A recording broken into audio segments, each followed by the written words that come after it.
A paz do Senhor, povo abençoado. Estamos aqui para fazermos mais um vídeo para dar dicas e orientações aos jovens pregadores que temos por esse Brasilzão afora.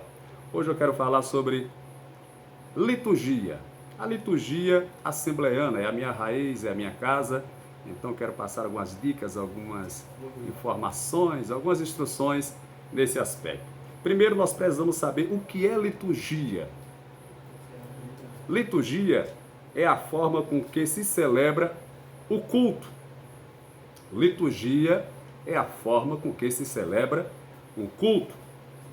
Como é a liturgia assembleiana? Vou falar da liturgia assembleiana porque é a minha casa, como já falei, é a minha raiz. Primeiro, tudo começa com oração. Na liturgia assembleiana, que é a forma como se celebra um culto, tudo começa com oração.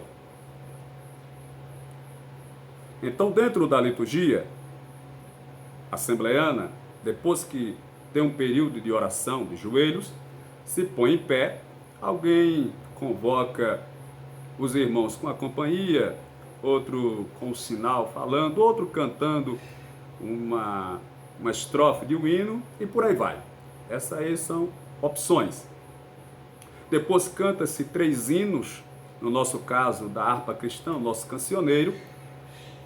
Na sequência se faz a leitura oficial daquele culto, ministra a oração e começa a se conceder as oportunidades aos departamentos, senhores, senhoras, jovens, adolescentes, enfim.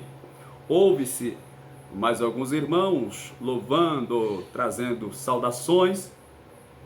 Também se canta em determinado momento do culto para se tirar a contribuição, se tirar as ofertas. E por fim, se faz a ministração da palavra. Isso aqui é uma liturgia dentro de um culto assembleiano. O que alguns pregadores têm dificuldade é de entender os tipos de culto que temos dentro do nosso segmento. Por exemplo, tem o culto de doutrina, tem o culto público ou evangelístico, tem o culto de rua, tem o culto de Santa Ceia, tem o culto fúnebre, tem a celebração matrimonial.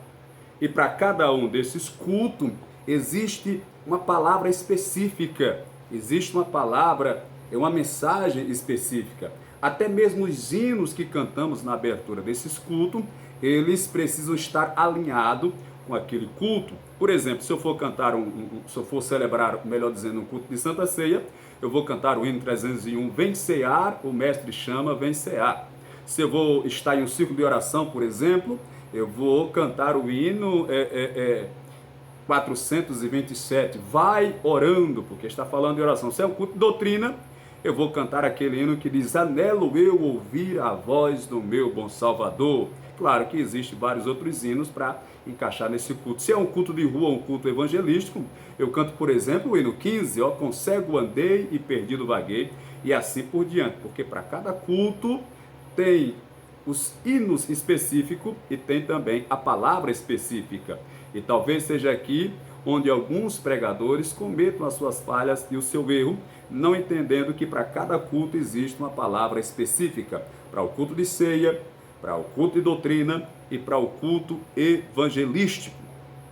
Eu quero exatamente focar aqui no culto de doutrina, pois ele é um culto específico, muito específico. Porém, alguns pregadores, eles trazem mensagens doutrinárias em cultos públicos, em cultos evangelísticos, e não é interessante, não é apropriado. Você tem que trazer uma mensagem salvífica.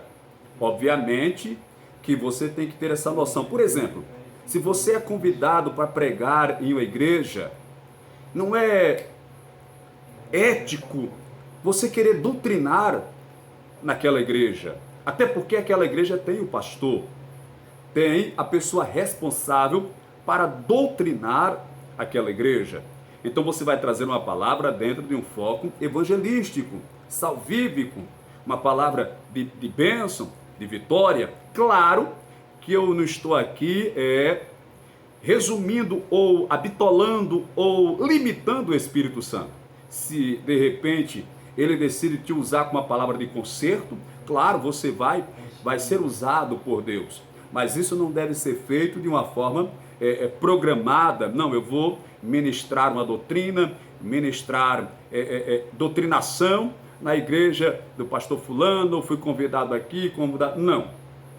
Na verdade, a responsabilidade de doutrinar a igreja pertence ao pastor da igreja, pertence, né, àquele que está na responsabilidade de arrebanhar a igreja. Então essas são as dicas que eu deixo para hoje sobre os cultos, sobre a liturgia e sobre a quem pertence a responsabilidade de doutrinar a igreja. Então, se você é pregador e está começando, grave isso.